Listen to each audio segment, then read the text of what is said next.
Well, hey, church family, glad to have you with us, at least digitally, once again. If you have a Bible, turn with me to the book of First Peter, chapter 3. First Peter, chapter 3. If we haven't had the chance to meet yet, my name is Kent. I'm one of the pastors here. We're glad to have you tuning in, however you stumbled upon us on the interweb. Just super glad that you're listening in and kind of learning from the scriptures with us. If you didn't already know, our church has been in this series on the book of First Peter, which is actually an ancient letter written to some followers of Jesus living sort of under the nose of the Roman Empire. And in this letter, Peter, who's the author, is trying to help his audience learn how to live within the existing relationships and social structures and systems of their day. Peter's take on all of this is that the way followers of Jesus engage in those things in their society has this incredible opportunity and ability to draw people to the way of Jesus as a result. So he's sort of giving them instructions and some coaching on how to go about all of that exactly. So today, in the passage that we're going to cover this morning, Peter is going to turn his attention to the relationship of marriage, the topic of marriage and how married people relate to one another. So let's do this. Let's just read through the entire passage, sort of like we did last week, and it'll sort of bring up a few things that we will then need to unpack and wrap our minds around a little. So take a look with me at chapter 3, starting in verse 1. We'll read verses 1 through 7. Likewise, wives, be subject to your own husbands. And just like that, we're off to quite the interesting start. So that even if some do not obey the word, they may be won without a word by the conduct of their wives, when they see your respectful and pure conduct. Do not let your adorning be external, the braiding of hair and the putting on of gold jewelry, or the clothing you wear. But let your adorning be the hidden person of the heart with the imperishable beauty of a gentle and quiet spirit, which in God's sight is very precious. For this is how the holy women who hoped in God used to adorn themselves, by submitting to their own husbands, as Sarah obeyed Abraham, calling him Lord. And you are her children if you do good and do not fear anything that is frightening. Likewise, husbands, live with your wives in an understanding way, showing honor to the woman as the weaker vessel, since they are heirs with you of the grace of life, so that your prayers may not be hindered. Alrighty. So obviously, we've got just a thing or two in this passage that we're going to need to unpack a little bit. So here's how I want to go about it, at least in the beginning. I want to start by ruling out a few things that this passage is not saying, a few things that it's not about. So we approach some things this way often around City Church because sometimes we come to certain passages of the Bible with all sorts of presumptions and assumptions in our head. And sometimes those assumptions, if they aren't addressed first, make it near impossible for us to hear what a text is actually trying to say. So sometimes before we can truly process what a passage is about, we need to first discuss briefly what it's not about. And so we'll try to do these relatively quickly, but let's lay out 4 important things that this passage in 1 Peter is not about. First, this passage is not about how marriage is the point of life. It's not about how marriage is the point of life. So by addressing husbands and wives in this text, Peter is not trying to imply that everyone should have a husband or everyone should have a wife. And maybe that seems like a silly thing to clarify, but sometimes I think we operate, especially in the church, as if marriage is sort of the point of life. But it isn't, at least not according to the Bible. Jesus, the person at the very center of our faith, who we believe ultimately all this stuff is about him, he remained single his entire life and never so much as engaged in a romantic relationship at all. So any framework that operates as if all people should be married at some point is, in my view, and I think in the Bible's, distinctly unchristian in its very nature. So practically, for those of you who are single, as you listen to this teaching on marriage, here's a couple ways you can think about it. If you're single now, but you want to be married one day and think you're supposed to be married one day, obviously this will apply to you in the future. If you're listening to this and you don't want to get married or don't think you're supposed to get married, chances are you still have people in your life who are married. So one way to listen to this is to learn how you can love those people, shepherd those people, and point them to Jesus, especially as it relates to their marriage. But just for clarity, this passage is not about how marriage is the point of life, because it isn't. Next up, this passage is not about how men are better than women. It's not about how men are better than women. People have often referenced passages like this one in the Bible to insist that the Bible promotes sexist or chauvinist behavior, or to try and say that all women should be subject to all men, that women shouldn't be CEOs or presidents or professors or things like that. But to take that notion away from this passage is actually just to project sexist inclinations back into the text. So Peter, in this very passage, actually calls wives, quote, heirs with their husbands of the grace of life. That phrase, heirs with their husband, in the Greek is actually co-heirs, which is significant because wives in Peter's day were seen as inferior to men. They were seen as men's property. They were certainly not seen as co-heirs with men. So to operate as if this passage is somehow about men being superior to women in general is actually to make this passage say the precise opposite of what it would have communicated to its original audience. So that's not what this passage is about either. It's not about how men are better than women. Next, this passage is not about silencing women. It's not about silencing women. I think it's easy for us to read Peter's statements about a woman's gentle and quiet spirit and think that he is pushing for women to just be silent, which is precisely not what we need in today's world, obviously. But that also is to completely miss what Peter is saying. His instruction is that they should let their adorning be that of a gentle and quiet spirit. That's not the same thing as saying don't have an opinion or don't have a voice. For instance, if you were about to go into a job interview, and my advice to you on that job interview is, hey, make it clear to the people interviewing you that you're a team player, that you're agreeable, that you're a flexible worker, all of that. If I say that to you, that's not the same thing as me saying, don't ever challenge anything the entire time that you work there because you want to be agreeable. That would be to misunderstand the nature of my advice to you entirely. Well, in a similar way, Peter's saying, hey, let your adorning be that of a gentle and a quiet spirit is not the same thing as saying, don't ever say anything or be completely silent. This passage is not about silencing women. And lastly, and this one is very important for us to hear, I think, in today's world, this passage is not a license for abusive behavior towards women. This passage is not a license for abusive behavior towards women. So you might be inclined to read these instructions to wives and think that it is leaving the door wide open for husbands to be physically and emotionally abusive towards their wives. But in order to read it that way, you have to completely leave off the instructions to husbands in this passage. After everything that Peter says to wives, he then turns to husbands and says, husbands, live with your wives in an understanding way, showing honor to them as the weaker vessel. So if you take away from this passage that men get to do whatever they want and women just have to submit to it, you're actually ignoring half of who this passage is to.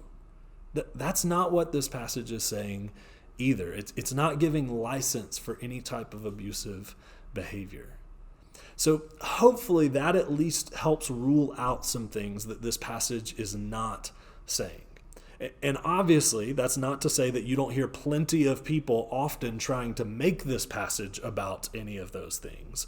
But the simple fact is that it's not in its original context. But with all of that said, what is this passage about exactly? Here's how I think we could summarize what Peter is trying to get at here. This passage is about how a Christian should relate to their non-Christian spouse for the purpose of putting Jesus on display. It's about how a Christian should relate to their non-Christian spouse for the purpose of putting Jesus on display. That, I think, is what this passage is about, or at least primarily about. Now, with that, I think a very important clarification also needs to be made. And that's that the Bible would actually tell you not to put yourself in that type of situation in the first place, being a Christian married to a non-Christian. So in the book of 2 Corinthians chapter 6, we read these instructions about not being unequally yoked with a non-believer. Now that would include all sorts of different relationships, but certainly one that it would include would be marriage. So if you're a follower of Jesus and you are in a romantic relationship with someone who is not a follower of Jesus, or you're considering being in a relationship like that, let me just tell you what's going to happen if you continue in that relationship and eventually prepare to marry that person. If you get married, either you will make following Jesus 10 times harder than it has to be because you are joining your life together with somebody that does not want to follow him, or 2, you will eventually just decide to not follow Jesus yourself because it's just too difficult to do. One of those two things are likely to happen. And the Bible says, hey, why would you do either of those things? Just don't get into that relationship in the first place. That's a far better way to approach it.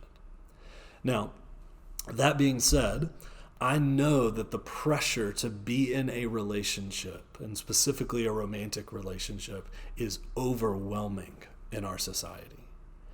And the fear that so many of us have of perceived lifelong loneliness might seem absolutely terrifying to us. And I get all of that. But hear me out on this. The loneliness that comes from being the only person in a relationship who follows Jesus is a far worse kind of loneliness. Being in a marriage where your spouse has no interest in going about life the same way you do and caring about the same things that you care about, that is far worse than what you're trying to avoid by just being in a romantic relationship. So please take the scriptures up on their wisdom here. Do not entertain a relationship with someone who doesn't follow Jesus. Just don't get into the relationship in the first place. I don't want you to think that because Peter brings up that scenario, the marriage between a Christian and a non-Christian in this passage, that he's telling you to pursue that type of scenario. What Peter is trying to do is help those who are already in that unideal situation approach it well and in a faithful way. That's not the same thing as him telling you to put yourself in that type of unideal situation. Hopefully that makes sense. So in the case of Peter's audience, some of them found themselves in that situation already.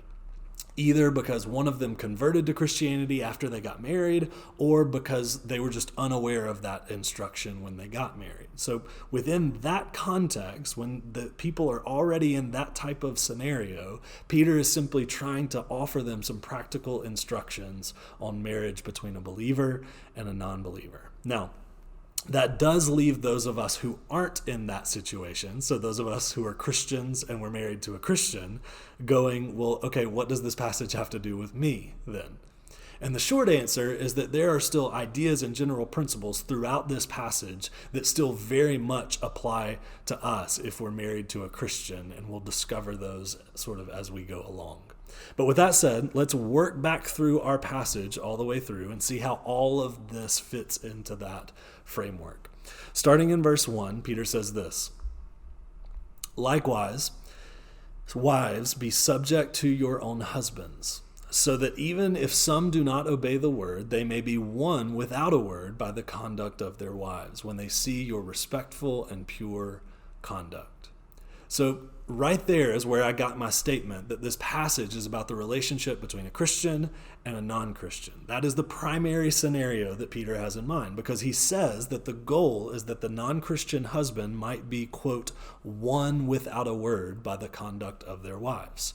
So it's easy for us to read this and become hyper-focused on the parts of it that seem really culturally out of sync with our society. But again here, don't miss the provocative nature of Peter saying what he says. Peter wants wives to, quote, be subject to their husbands for the purpose of influencing their husbands. He wants these women to be a part of shaping and molding how their husbands think and approach life. Now, this was a radical notion in Peter's day. Usually a wife was not even permitted to worship a different god than her husband did. Here, Peter says not only should the wife worship a different God than her husband, but she should also aim to influence her husband towards the way of Jesus instead. And so next, Peter is going to go into some things that should characterize this sort of influential type of behavior from wives towards their husband.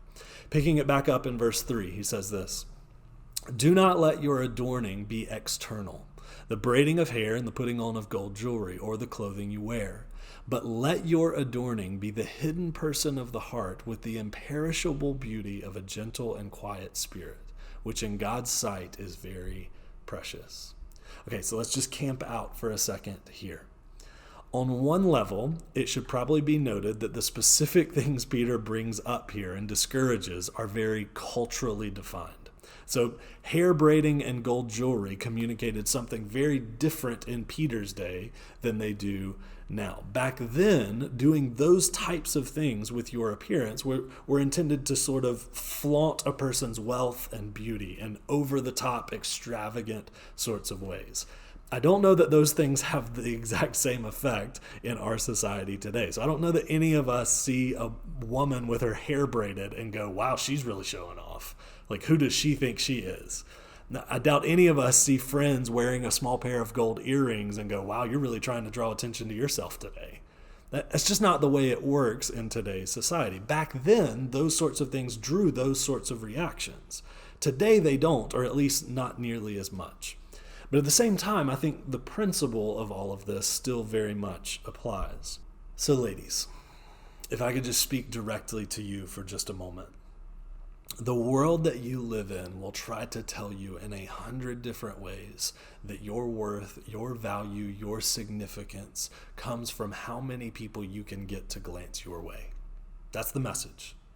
And it will tell you that in order to accomplish that, you need the latest styles, you need the most expensive styles, you need to show just a little more skin, a little more cleavage, and oh, by the way, you need to do all of this while keeping your body looking like a Photoshopped celebrity with a full-time dietitian working for them.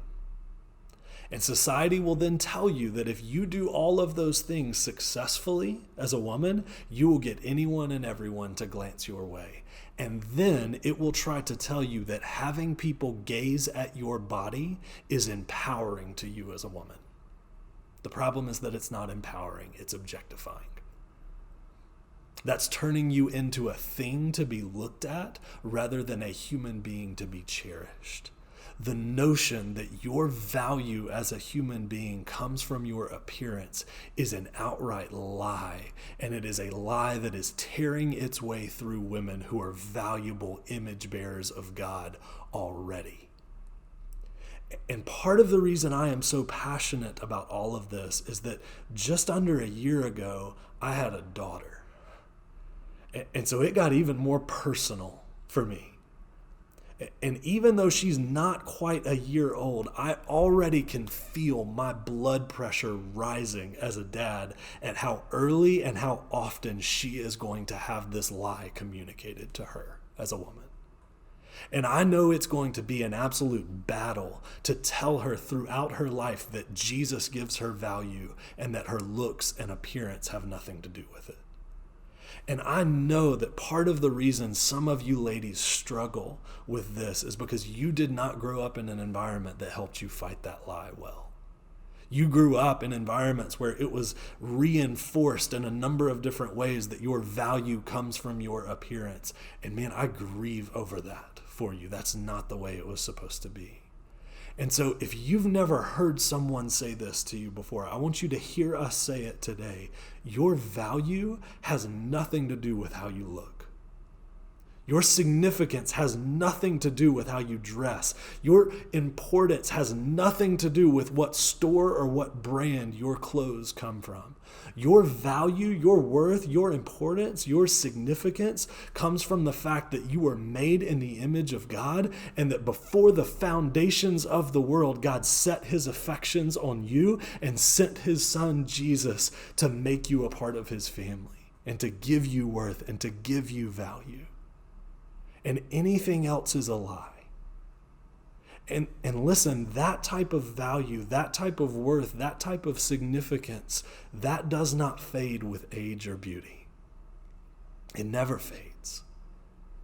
And that far outranks any type of fleeting, temporary, magazine cover level beauty that the world will try to sell to you. And I want you to hear us say that. And so what Peter is fighting for is for you, ladies, to live out of that reality. That who you are is so much more important than what you look like. He's encouraging you to make it your aim, ladies, that when people notice something about you, when people remember something about you, it is not primarily, oh, she wears really cute clothes, but rather, wow, she has the character of Jesus.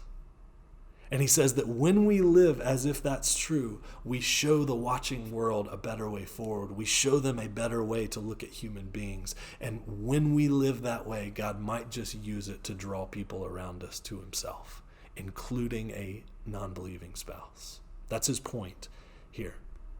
So just quickly before we move on, let's just consider a couple reflection questions on all of this. I've got one question for our women to consider and a different question for our men to think through. First, for women, in what ways are you tempted to believe that your value comes from your appearance? Where is it easy for that lie to take hold in your heart? Is it in how much of your money and your budget goes towards clothes and hair products and makeup? Is it in what brands you feel like you have to wear in order to feel okay about yourself? Is it in what size you feel like you have to be in order to be pretty? Is it in how much skin you have to be showing in order for people to look at you? Is it in the type of photos that you feel like you have to post of yourself on social media? I don't know how it specifically reveals itself in you and in your life and in your heart, but in what ways are you tempted to believe, ladies, that your value comes from your appearance? That's the question that I'd love for our ladies to consider. Now, a question for men too, because we have a responsibility in all of this as well. For men, in what ways might you be reinforcing that the value of women comes from their appearance? In what ways might you be reinforcing this? So men, do you compliment your wife or other women on their appearance more than you compliment them on anything else, including their character? Do you mainly only spend time talking to and developing friendships with women who are attractive? Here's another one, men. Does porn still have a foothold in your life at all? Because just so we're all clear, porn actually disciples us to value women and people in general based on their physical appearance. That's what it's teaching you to do when you look at it. So for men, whatever it is, whatever way it shows up, are there ways in your life that you can think of where you might be reinforcing this lie for women rather than helping them fight against it? So there are two questions, one for women, one for men. If you're watching this, we'll leave those two up on the video, and I want you to just take a second, pause this teaching, and reflect on those questions. You can do that now.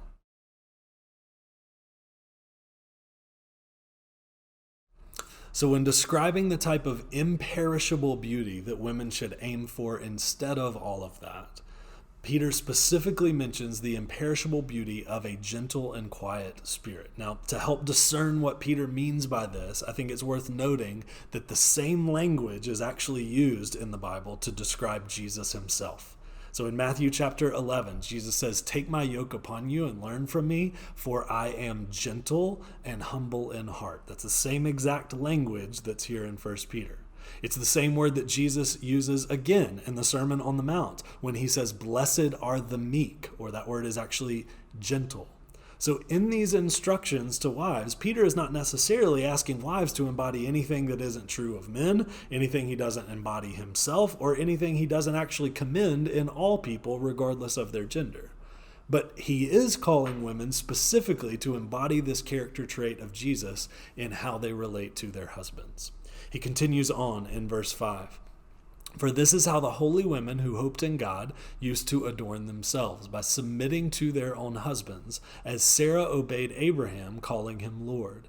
And you are her children if you do good and do not fear anything that is frightening."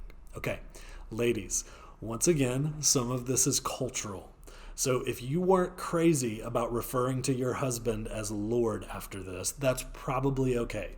This is simply a reference to Genesis chapter 18, where in a prayer, Sarah refers to her husband Abraham with a title of respect. Abraham wasn't even present when this happened. But it shows us that even when her husband is not around, Sarah speaks about her husband with honor and respect towards him. It reveals a heart attitude of hers where she sees him as valuable and valued. That's what it means to respect someone. It means to see them as valuable and valued. So, married women listening to this, I'd love to just invite you to consider something for a moment. Is that how you speak about your husband when he's not around? Not with the term Lord specifically, but with the posture of valuing and respecting him. So the people that hear you talk about your marriage the most in your life, would they take away from those conversations, wow, she really values and respects her husband? Is that what they would come away with after talking to you about your marriage? Just an idea worth considering. Now, that's not saying that you don't ask for help from other people when aspects of your marriage are not going well. That's not saying that. That doesn't mean that you have to talk about your husband like he's flawless and never does anything wrong. But there is a way to talk about even the issues within your marriage in a way that still values and respects your husband rather than tearing him down and making him look like an idiot.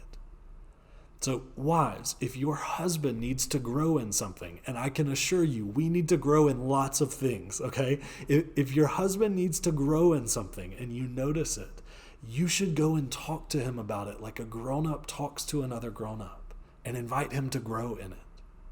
And husbands, when she does that, you respond like a grown-up responds to constructive criticism from another grown-up, and you take it to heart. You don't respond by pointing out something that she does wrong too. You don't respond with defensiveness and sort of shirking it off. You say, hey, thank you for bringing that up. Can you tell me more about that? And then you get to work growing in it. That's the type of posture that the gospel generates in a husband towards his wife. And that leads us to verse 7, because Peter is now going to pivot things a little and turn his attention directly towards husbands. So take a look with me in verse 7.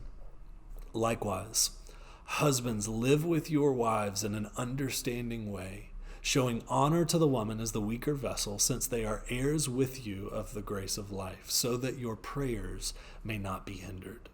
So Peter says that husbands are to live with their wives in an understanding way. Now, I don't think it's any coincidence that Peter brings up the idea of understanding here, considering that understanding is sometimes the hardest thing for some husbands to do.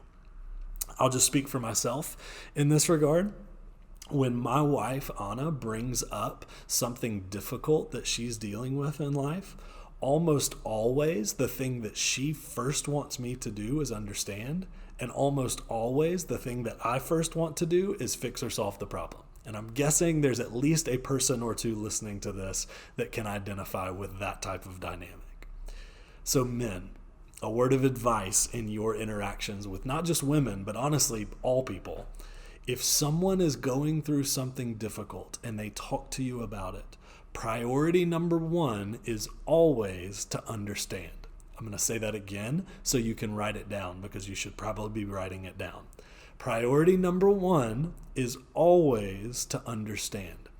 Always. Now, there may also be times like that where you really can help fix or help solve a problem. That may be the case as well. But the first thing you should always try to do is understand. So just to help you a little bit with how to do that.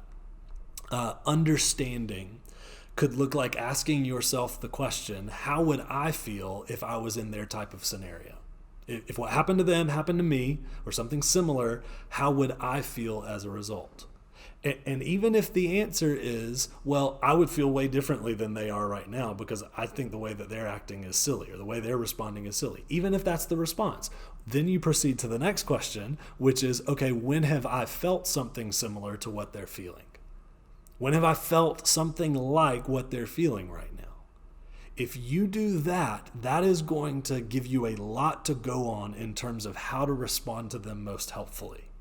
And then, even if you end up helping to fix the problem eventually, you can do that with understanding and with empathy, which are going to make your solution to the problem 10 times more helpful than it would have been otherwise. Peter says, live with your wife in an understanding sort of way. Then he goes on to say that men are to show honor to the woman as the weaker vessel. Now, for clarity, that language is referring to physical strength and physical weakness, nothing else. It's not saying that women are weaker emotionally or spiritually or organizationally. It's saying that in general, women are physically weaker than men are. It's also not saying that every woman is weaker than every man. That would be a silly assertion for Peter to make. There are women in our church that do CrossFit and could probably beat me up, okay? Peter realizes that not every man is stronger than every woman. What Peter is saying, though, is that in general, women are smaller in stature and physically weaker than men are. That's just biology. And this is why domestic violence is far more of an issue coming from men towards women than from women towards men. This is why the rates of sexual assault are far higher from men towards women than they are the other way around. Because there is a physical power differential there, and men far too often exploit that to horrific ends. And specifically, as it relates to our passage today, what's happening in those instances is that the man is doing the polar opposite of what they're called to use their strength to do. They're using their strength to harm rather than to protect, to hurt rather than to help, to control rather than to understand. And so to men who act in those types of ways, Peter gives them a strong warning. He says that their prayers will be hindered. In other words, men, if you do not listen to your wives, God says he may not listen to you either. I want you to feel the intensity of that warning for just a moment. So, married men who are listening to this, if you currently feel distant from God, if you feel dry spiritually, I think one of the first questions you should be asking is, how am I treating my wife? Am I listening to her?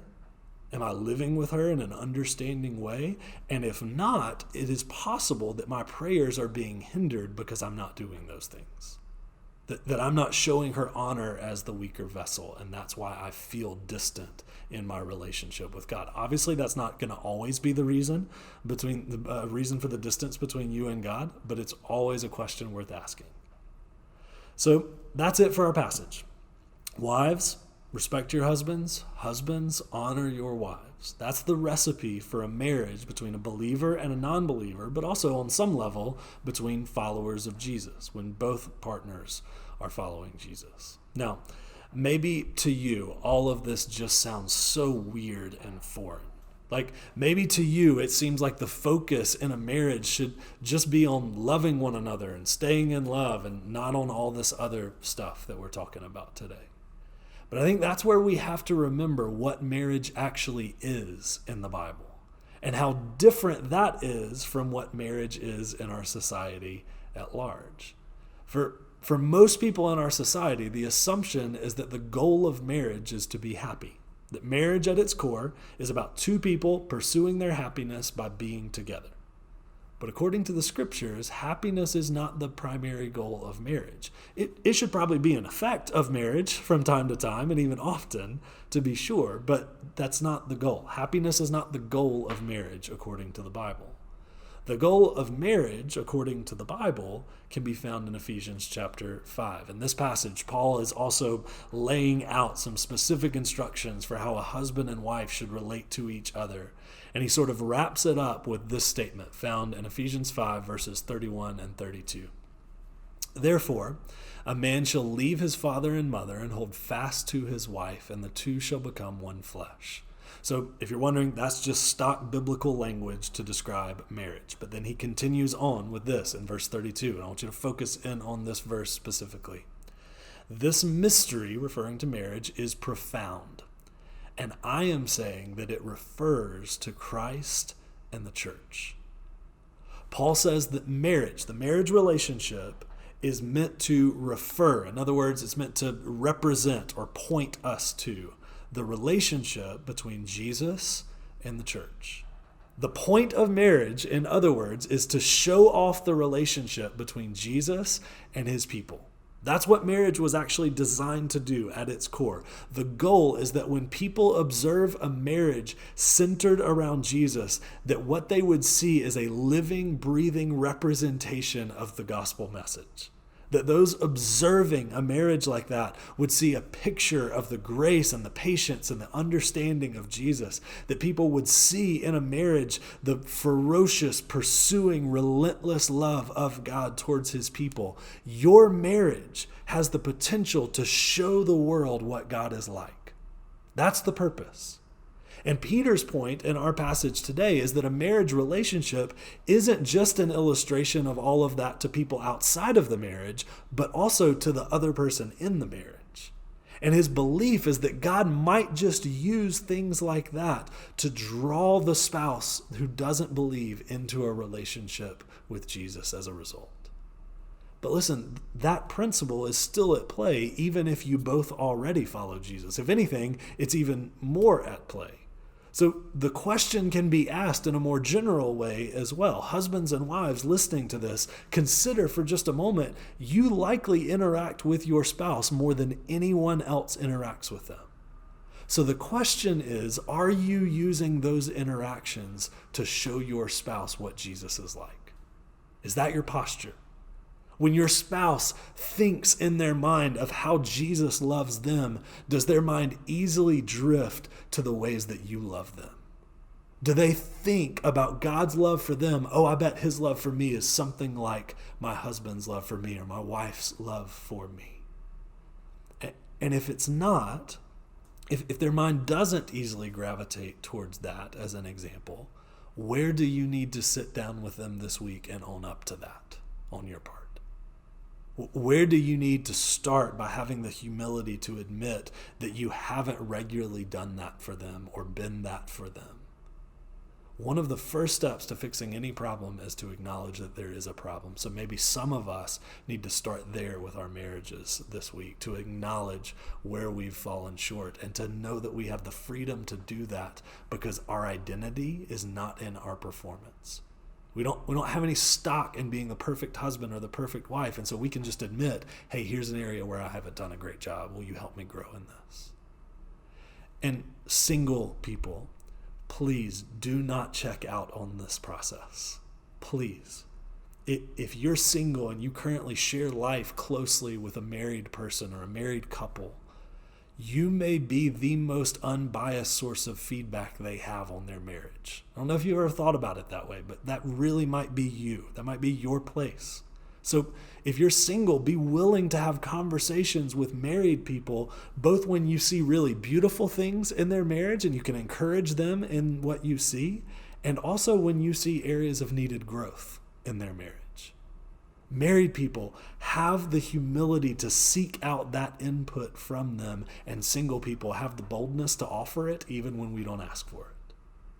This is a community project. Marriages that reflect Jesus are a community project. We need one another to speak in if we are going to let one of the most powerful relationships there is point to the most beautiful reality in the universe, and that's the relationship between Jesus and his people. So hopefully this gives us all some things to process and think through this week going forward. Let me pray for us as we endeavor in all of that. Father, thanks for who you are. Father, thanks for giving us the model that marriage is to be based on, for sending your son Jesus to live his life among us in an understanding way, but also to give up his life for our sake. God, thank you that that is where we get to look to see what our marriage relationship should look like. And so, God, I just want to pray that as a result of Peter's words in this passage, that you would help all of us to evaluate, does my marriage reflect that currently? You would help our single people to consider, do the marriages that I get a window into, do they reflect that reality? And how can I speak in where they don't? So God, would you help all of us by your Spirit to build this relationship, the marriage relationship, on the example and on the template that you've given us through Jesus and the cross. And God, through that, would you use that relationship? Would you use the marriages in our church to be a living, breathing example of the relationship between you and your church? So God, would you be with us? Would you help us? Would you give us wisdom? Would you give us conviction to that end? We ask this in your name. Amen.